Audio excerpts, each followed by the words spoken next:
गोसाई श्री विट्ठल नाथ जी ठाकुर जी को लाला मानते हैं और उनके प्रति लाला की भावना रखते हैं कि जे तो हमारे लाला हैं, लाला की भावना रखते हैं। तो एक बात और निश्चित मान लीजिएगा, हमारी बात बहुत ध्यान से सुनिएगा। आपने ठाकुर जी से कही कि ठाकुर जी आप हमारे ये हैं, तो फिर आप एक समय में भूल सकते हैं, ठाकुर जी नहीं भूलते। ठाकुर जी उसी संबंध का निर्वहन करते हैं। याने मोकू लाला मानो। अब कभी कालांतर में अगर आपने ठाकुर जी को परमात्मा मान भी लिया तो ठाकुर जी फिर भी आपके लाला ही रहेंगे। वो यूं कहेंगे तुम परमात्मा मान रहे हो पर तुमने माना तो लाला है, हम तो लाला जैसा ही व्यवहार करेंगे। दूध औटा के लेके आए हैं, सुंदर ठाकुर जी को भोग पधरा रहे हैं। जैसे पर्दा कियो कपाट लगाए हैं तो ठाकुर जी आके गोद में बैठ गए गोसाई जी के, और ठाकुर जी कहने लगे तातो है ने ठंडो करके पिवाए दो।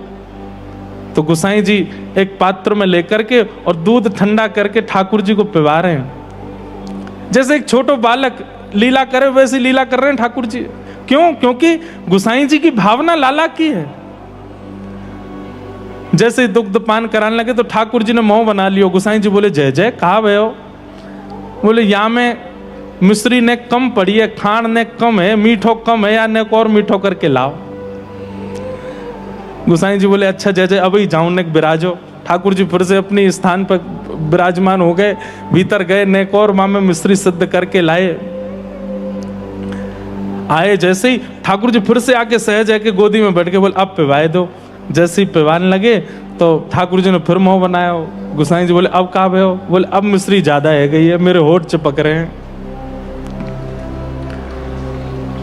गोसाई जी बोले कैसी लीला करे? ये इस कथा से क्या सिद्ध हो रहा है? हम ठाकुर जी के सामने भोग पधरा देते हैं, ठाकुर जी के सामने सामग्री पधरा देते हैं, जैसी भी बनी हो। कभी कभी पाने के बाद अनुभव होता है, जब प्रसाद पाते हैं तो फिर अनुभव होता है अरे इसमें तो नमक कम रह गया, इसमें तो ये। उस समय मन में आती है ठाकुर जी ने एक बार भी नहीं कही, लेकिन गोसाई जी को ठाकुर जी बोल देते हैं यहाँ में मिश्री कम है, ने मिलाए के लाओ। क्यों? क्योंकि संबंध मानते हैं ठाकुर जी। और मैं फिर से कहूंगा, आप संबंध मान लेंगे तो आपसे चूक हो सकती है संबंध निभाने में, ठाकुर जी से चूक नहीं होगी। ठाकुर जी निभाते हैं। 2-3 बार ऐसी है कि कभी कहीं दूध ज्यादा है, तातो ज्यादा है, ज्यादा सीरो है गयो है, या में ज्यादा मिठास है, न कम मिठास है। गोसाई जी गए, जाकर के दूध लेके आए, एक पात्र में मिश्री अलग से धर दी, दूध अलग धर दियो। बोले जय जय सुनो, खुद मिलाओ और अपनी अनुकूलता से बना के पी लो। तो ठाकुर जी कहा बोले मैं कैसे पी लूंगा, मैं तो लाला हूं, मुंह पे मिश्री मिलानो आवे ही ना है, मैं तो लाला हूं, आप ही मिला के पिवाओगे। इन संबंधों का निर्वहन बंधुओं, अब ये तो एक बात हमने बताई, कितने संबंध माने भक्तों ने ठाकुर जी से, और इन संबंधों को मानने की स्थिति प्रकट होती है भागवत जी की कथा से। भागवत का कोई आश्रय ले ले, गुरु वचनामृत को भली भांति श्रवण कर ले, तो उसके चित्त में अपने आप भावना प्रकट होने लगेगी। ठाकुर जी कौन दिख रहे हैं, ठाकुर जी के प्रति कौन सी भावना प्रकट हो रही है।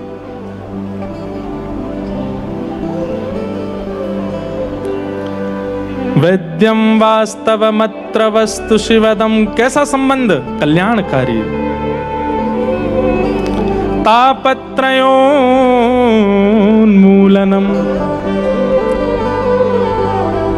तापत्रयोन्मूलनम, तापों का उन्मूलन हो जाता है। ठाकुर जी से संबंध है जाएगा तो ताप का उन्मूलन होगा ही होगा। ठाकुर जी जब अपने है जाएंगे, अब संसार में एक व्यवहार है कि बड़े लोगों से संबंध बना के रखो, नेता राजनेता हो या और बड़े लोग हों, उनसे संबंध बना के रखो। क्यों भैया? कहीं विषम परिस्थिति आएगी तो ये हमारे सहायक बनेंगे। बड़े लोगों से संबंध हम इसलिए बनाते हैं, विषम परिस्थिति में हमारी सहायता करेंगे। ठाकुर जी से संबंध बन गया तो विषम परिस्थिति में ठाकुर जी सहायता नहीं करेंगे? निश्चित करेंगे। ठाकुर जी सहायक बनते, लेकिन आपकी स्थिति कैसी हो जाएगी? ठाकुर जी सहायता करेंगे पर आपकी इच्छा नहीं होगी कि वो सहायता करें। कुम्भन दास जी के चरित्र में आता है कि ठाकुर जी ने एक राजा के चित्त में भावना प्रकट कर दी कि श्री कुम्भन दास जी को संपत्ति दे आओ। कुम्भन दास जी की गोद में बैठे हैं ठाकुर जी, प्रेम से बात कर रहे हैं, बतिया रहे हैं। कुम्भन दास जी की दाढ़ी पे ऐसे हाथ लगा लें लाल जी। चर्चा करते करते इतने में राजा आयो तो ठाकुर जी अंतर ध्यान है गए। कुम्भन दास जी की स्थिति ऐसी नहीं है, उनकी यहां स्थिति ऐसी है कि तिलक स्वरूप लगाने के लिए भी कठौते के जल में देखना पड़ता है, आरसी भी नहीं है। और उस स्थिति में, उस परिस्थिति में एक राजा संपत्ति लेकर के द्वार पर खड़ा है और श्री कुम्भन दास जी कह रहे हैं अभी तो यहीं अतेजन कहां चले गए, कछु तो कह रहे पतो ना कहां चले गए। राजा ने कही भगवान आप आज्ञा करें, मैं आपकी सेवा करने के लिए। अरे भैया ब्रज में घनेरे संत पड़े हैं, कोई की सेवा कर दे, तू मत देवे मुंह को कछु। बोले क्यों? बोले संपत्ति तू लेके आयो, ठाकुर जी मेरे मोते दूर है गए, या संपत्ति को दे जाएगा तो वो हमेशा के लिए यहाँ दूर रह जाएंगे। तू या को ले जा, मुझे नहीं चाहिए, मेरी सबसे बड़ी संपत्ति तो मेरे लाला हैं, वो कहाँ चले गए। तापत्रयोन्मूलनम, ताप तो है जीवन में, लेकिन वो विचलित नहीं कर रहा है कुम्भन दास जी को, वो व्यथित नहीं कर रहा है कुम्भन दास जी को। क्यों? संबंध है ठाकुर जी से।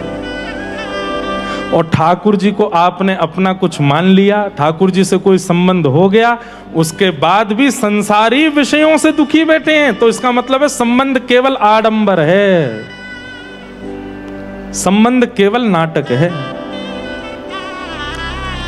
मीराबाई के जीवन में कितनी विपरीतताएं प्रकट कर दी सबने, लेकिन मीराबाई कभी हताश नहीं हुई, कभी उदास नहीं हुई।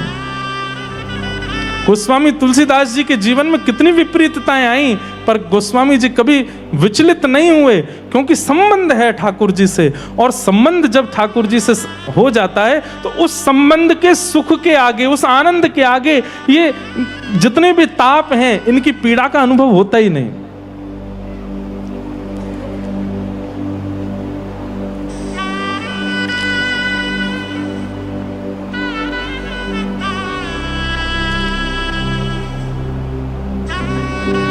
उंगली में थोड़ी सी चोट लग जाती है, मान लो एक सुई जैसी लग गई, तो व्यक्ति उंगली लेकर के बैठा रहता, अरे अरे इतनी लग गई, मेरे खून निकल रहा है, ये हो रहा है, वो हो रहा है। संसारी व्यक्ति ऐसा ही होता है, वो छोटे छोटे जीवन में आने वाले तापों को भी लेकर के बैठा रहता है कि ये मेरे लग गई, लेकिन वो ये विचार क्यों नहीं करता कि उंगली में केवल एक सुई लगी है, बाकी का पूरा शरीर तो स्वस्थ है। एक उंगली में लगने वाली चोट इतनी व्यथित क्यों कर रही है, ये विचार करो, बाकी सब तो स्वस्थ हैं। ये स्थिति कब बनती है? भगवत आश्रितों के, भागवत आश्रितों की ऐसी स्थिति बन जाती है। वो पीड़ा को इस प्रकार देखते हैं, अरे ये पीड़ा है, बाकी सब जो अच्छा है उस पर दृष्टि डालो ना, वो सब तो ठीक है ना, इससे विचलित क्यों होना, इससे व्यथित क्यों होना। इसी को कहते हैं तापत्रयोन्मूलनम। सब प्रकार के ताप जीवन में आते हैं। आप ये मत सोचिएगा कि कथा वक्ता हैं या कोई श्रेष्ठ महापुरुष हैं तो जीवन में ताप नहीं है, ताप। पर जितनी विचलनता एक संसारी व्यक्ति को होती है, उतनी विचलनता हरिजनों को नहीं होती, उतने व्यथित वे नहीं होते। वो तो उसमें भी सूरदास जी को कोई कहे आपके नेत्र नहीं है, तो सूरदास जी कहते हैं अरे भले नहीं है नेत्र। बोले क्यों?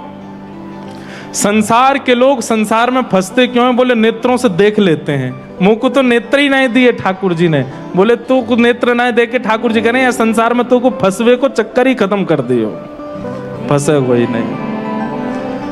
कहने की बात, कहने का अभिप्राय, अपनी प्रत्येक स्थिति को व्यक्ति स्वीकार करने लग जाता है और फिर उसमें भला क्या है, उस भले का विचार करके जीवन यापन करता है। तापत्रयोन्मूलनम। श्रीमद्भागवते महामुनि कृते किंबा परैरीश्वर सद्यो हृदयवरुध्यते त्रिकृतुभिः शुश्रूषुभिस्तत्क्षणात्। श्रीमद् भागवते महामुनि कृते। श्रीमद् भागवत जी कैसी हैं? वेद व्यास जी के द्वारा रचित श्रीमद् भागवत जी ऐसी हैं कि इनकी सुनने मात्र की इच्छा चित्त में प्रकट हो जाए। हमें कथा सुनने जाना है, ये इच्छा मात्र ठाकुर जी को चित्त में प्रकट कर। इसका एक अर्थ ऐसे भाव लगा लीजिए, आपको पता चली कि CFPA मिलन उत्सव हो रहा है रेवासा में, भागवत जी की कथा होगी, चलो हम सुनने जाएंगे। ये भाव जैसे ही चित्त में आया कि सुनने जाएंगे, उसी समय श्री ठाकुर जी चित्त में प्रकट हो गए, उसी समय प्रकट हो गए। और प्रकट होकर के यहां तक लाने की जो संभावना बनवाई है वो ठाकुर जी बनवाते हैं। आप नहीं आए हैं, आपके चित्त में ठाकुर जी विराजमान होकर के आपको लेके आए हैं। चलो वहां उत्सव है, रो संत आ रहे हैं, वैष्णव जन आ रहे हैं, ब्रजवासी जन आ रहे हैं, सबको दर्शन करेंगे। ये आपकी भावना नहीं है, ये ठाकुर जी की भावना, ठाकुर जी करवा रहे हैं। जिस कथा की सुनने की इच्छा मात्र से ठाकुर जी चित्त में आ जाते हैं। हरिश्चित्तम समाचरेत, ऐसी भागवत की कथा को हम बारंबार प्रणाम करते हैं।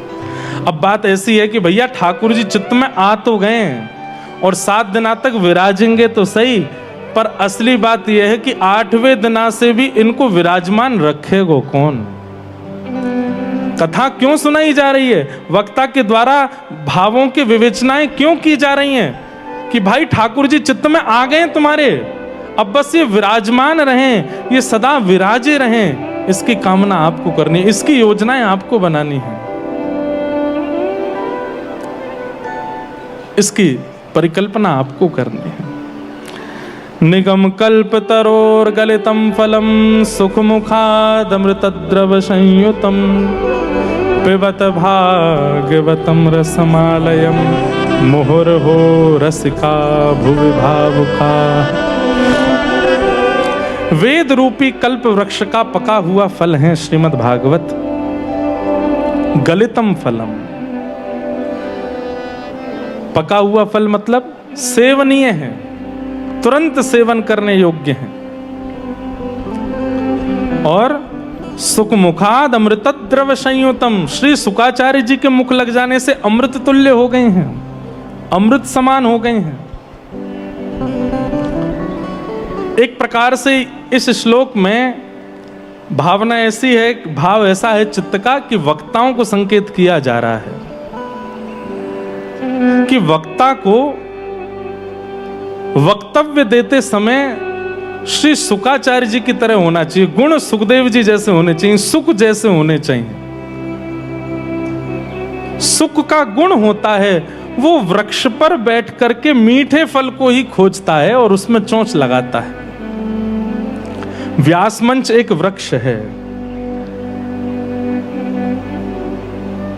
इस वृक्ष पर बैठ करके अन्य भावनाएं चित्त में ना रखे।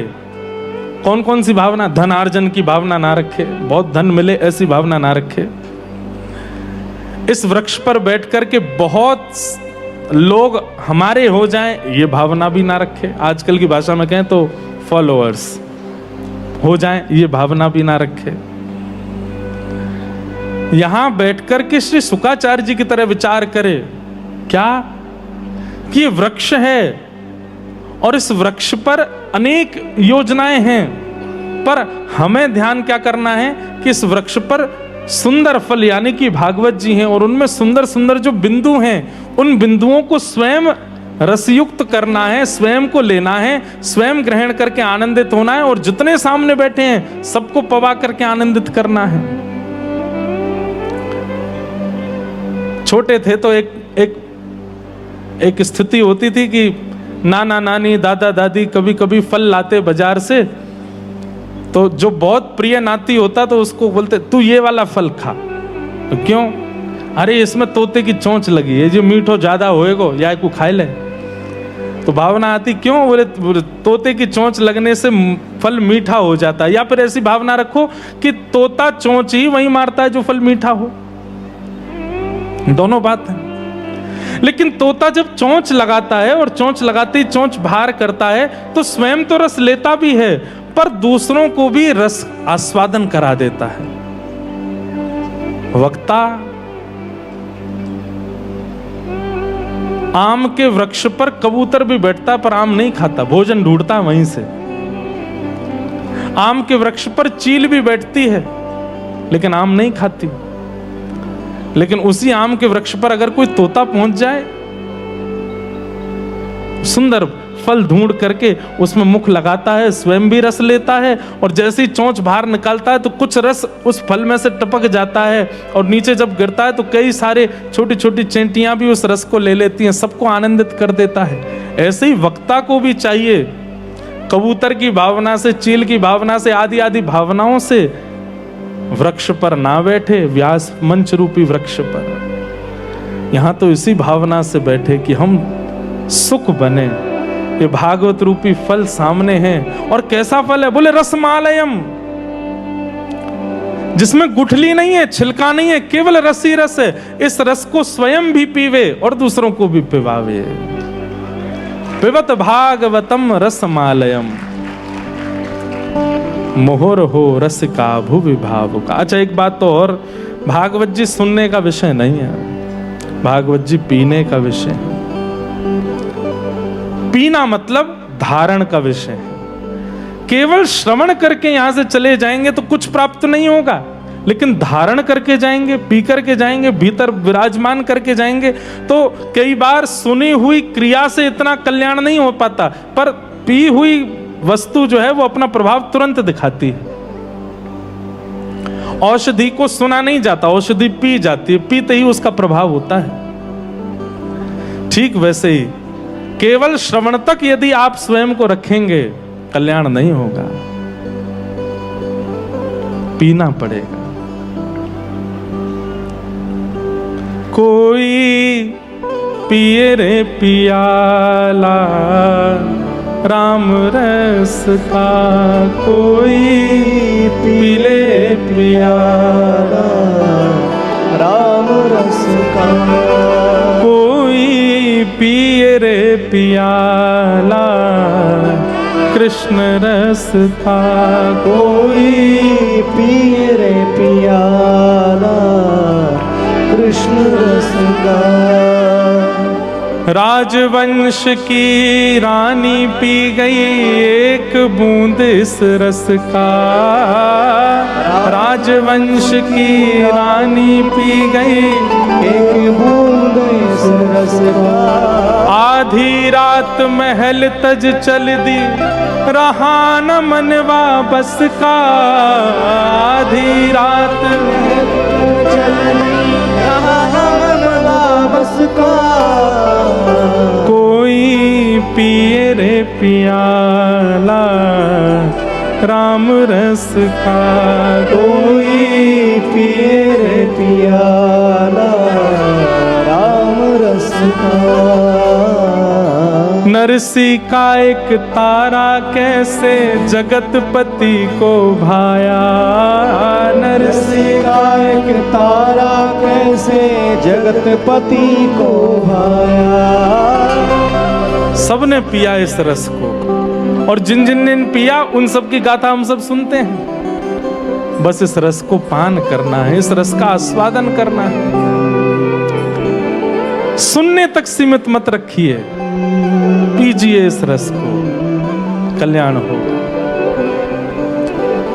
कोई पिए रे पियाला राम रस का, कोई पिए रे पियाला राम रस का, कोई पिए रे पियाला कृष्ण रस का, कोई पिए रे पियाला कृष्ण रस का। राजवंश की रानी पी गई एक बूंद इस रस का, राजवंश की रानी पी गई एक बूंद इस रस का। राजवंश की रानी पी गई एक बूंद इस रस का, राजवंश की रानी पी गई एक बूंद इस रस का। आधी रात महल तज चल दी रहा न मनवा बस का। आधी रात महल तज चल दी रहा न मनवा बस का। आधी रात महल तज चल दी रहा न मनवा बस का। आधी रात महल तज चल नहीं रहा न मनवा बस का। कोई पिए रे